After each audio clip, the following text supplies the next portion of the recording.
Good morning, Chairman Peters, Ranking Member Portman, and members of the committee. I'm honored to be here today on behalf of the FBI's 38,000 men and women to discuss some of the most pressing threats facing our homeland.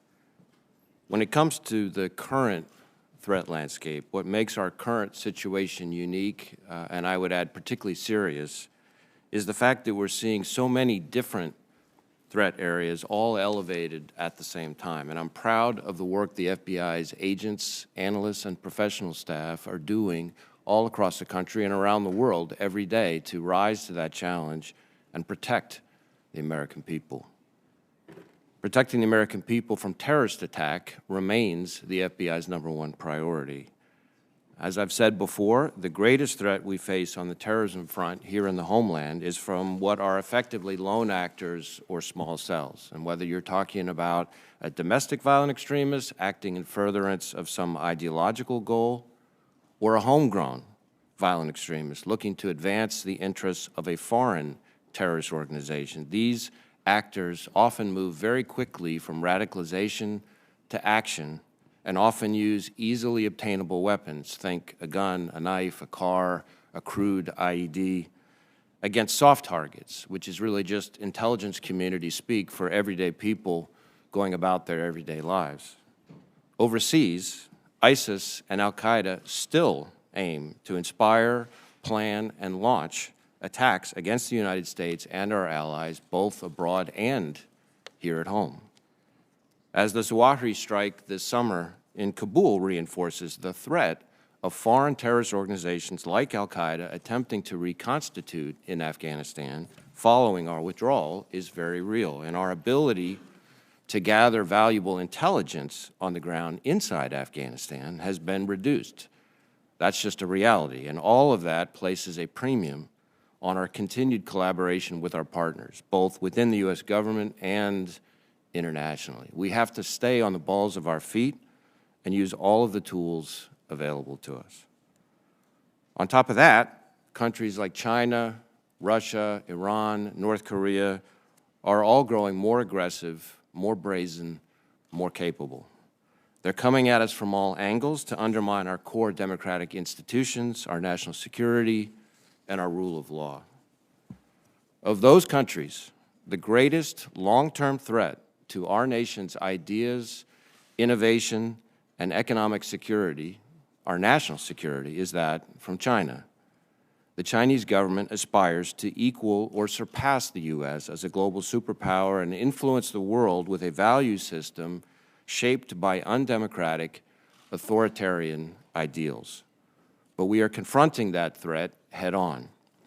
3 weeks ago, for example, we unsealed charges against 13 individuals, 10 of them Chinese intelligence officers and government officials, for a variety of criminal efforts to exert influence right here in the U.S. on behalf of Beijing. And we have scores of investigations into the China threat in all 56 FBI field offices. On the cyber front, China's vast hacking program is the world's largest by a mile, and they have stolen more of Americans' personal and business data than every other nation combined. But of course, China is not our only challenge in cyberspace, not even close. The FBI's cyber investigations are growing in frequency, scale, and complexity consistent with the evolution of the threat. We're investigating over 100 different ransomware variants, each with scores of victims, as well as a host of other novel threats posed by both cyber criminals and nation-states alike. And it's becoming more and more difficult to discern where the cyber criminal activity ends and the nation-state activity begins, as the line between those two continues to blur. Just last month, for example, we announced the indictment of 3 Iranian nationals for their roles in a multi-year scheme to compromise the networks of hundreds of organizations, many of which offer critical services Americans rely on every day.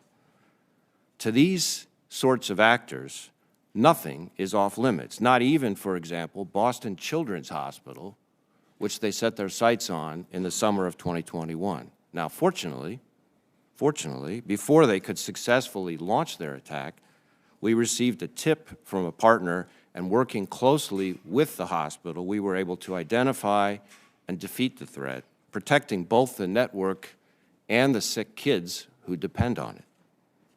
Our opponents in this space are relentless, and we have to keep responding in kind. And I can assure you that we're going to continue to be aggressive and creative as we run joint sequenced operations with our partners against those adversaries, removing their malware, taking down their botnets, and hunting them down all over the world. Now, that is just a snapshot, really, of some of the many threats we're tackling, and doesn't even include things like our efforts to combat violent crime, where this summer, working with our state and local partners, we arrested, on average, 50 violent criminals every day. Or our continued focus on human trafficking, where this August, through our annual Operation Cross Country, for instance, the FBI and our partners located more than 200 victims of human trafficking, many of them little kids.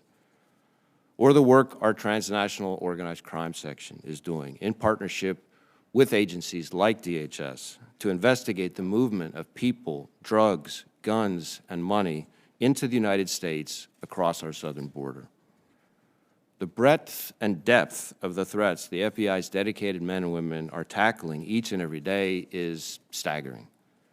And I continue to be inspired by their commitment to our mission of protecting the American people and upholding the Constitution. And I know we will continue to answer the call. Thank you again for having me here today, and I'd be happy to address your questions. Well, thank you. Thank you, Director.